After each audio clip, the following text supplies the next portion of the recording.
Raisins, we're going to make a pre-ferment. Again, introducing our water, our flour, and our yeast.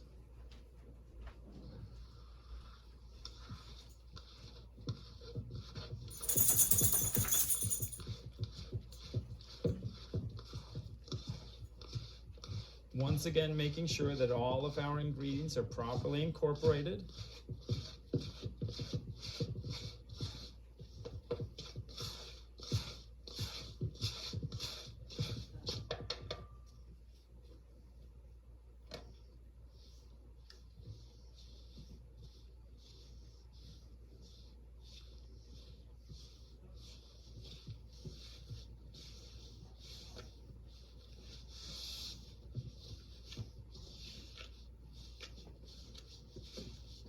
Again, making sure you don't leave your dough in this consistency with those dry spots. Working it for the last bit on the table.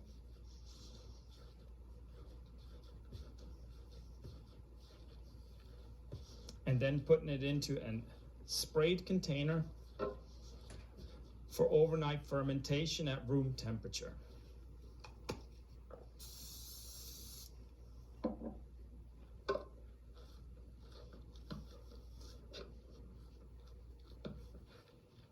We're working our Rosemary Raisin Suns right now, and here we have our pre-ferment from last night, and you can see after an overnight fermentation, when you open this up, you see these nice air pockets that are formed in here.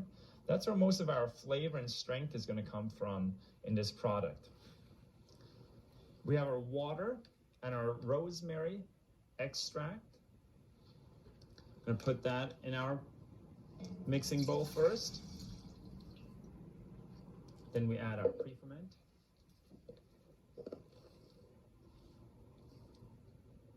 Then add your semolina.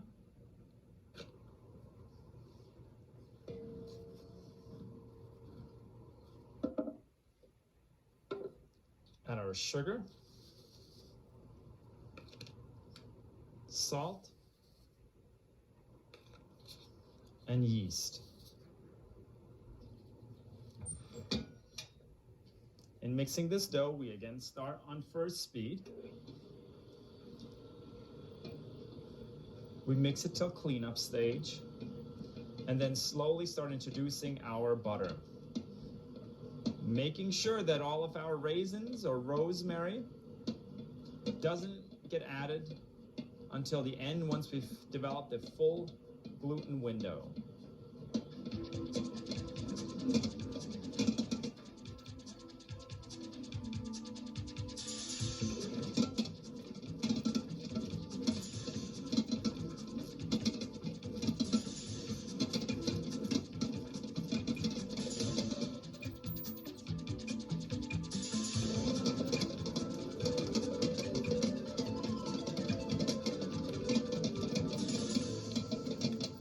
When all the butter has been incorporated, we want to take our dough and test to make sure to see that we have a proper gluten development. I can see right away how quickly that tore in that bottom edge.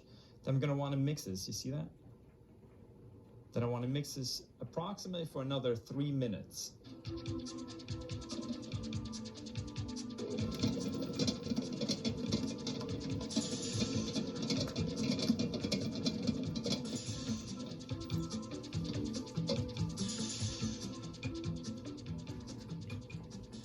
So we go to check the gluten development again. This is after 2 minutes, and you can see how much more extensible it gets.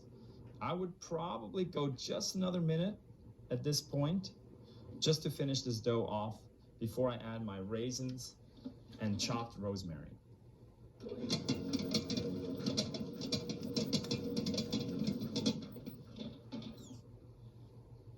When you add the raisins and the rosemary, make sure that you turn the machine back to speed 1, because at this point you don't want to shred it. The machine is way too aggressive for these products not to tear the gluten window apart and cause some serious problems when it goes and rises for the final stage.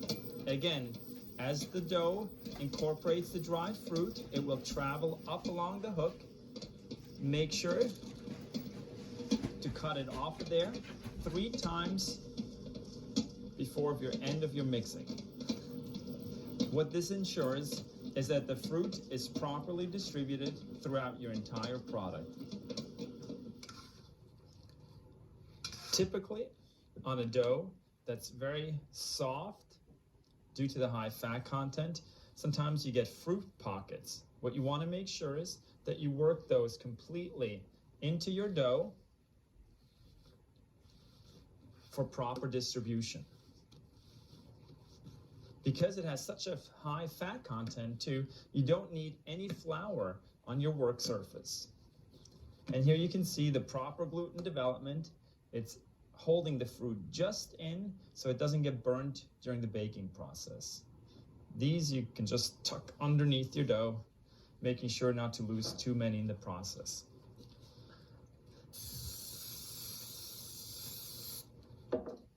Place it into an oiled container for a bulk fermentation of approximately 1 to 1.5 hours.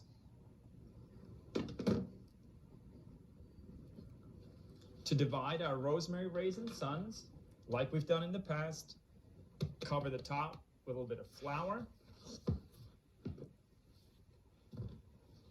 Place them on your work surface. Cut your strips of dough and divide them into 90-gram increments.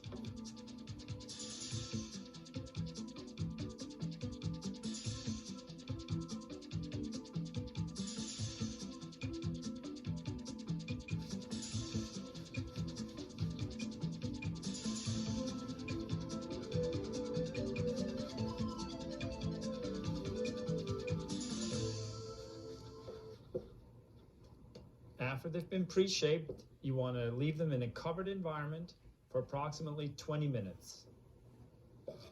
And here we're going to make just some small increments for a decorative component to one of the shapes.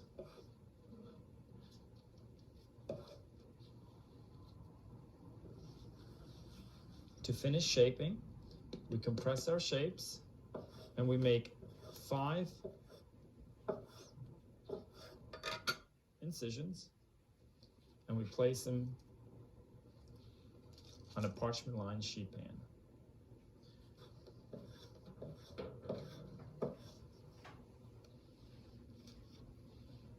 When you're done shaping, put them in a covered environment for approximately 45 minutes. To finish these shapes, gently shape the rounds, the large ones. Place 4 into a container.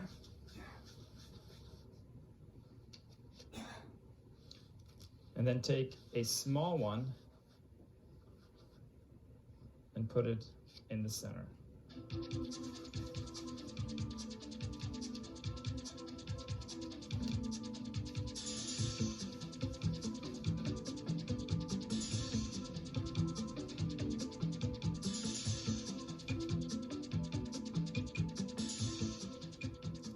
To finish off our Rosemary Raisin Suns, we brush them with a little bit of egg wash.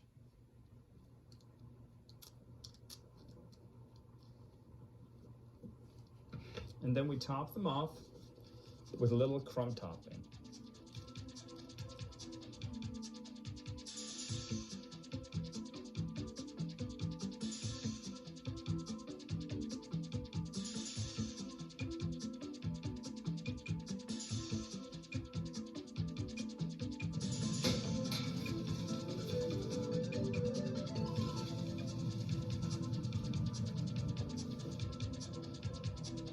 And to finish our Rosemary Raisin Sun, what works really well is using some of this donut sugar, just lightly sprinkled over the top of our product, just to highlight some of the edges on our suns.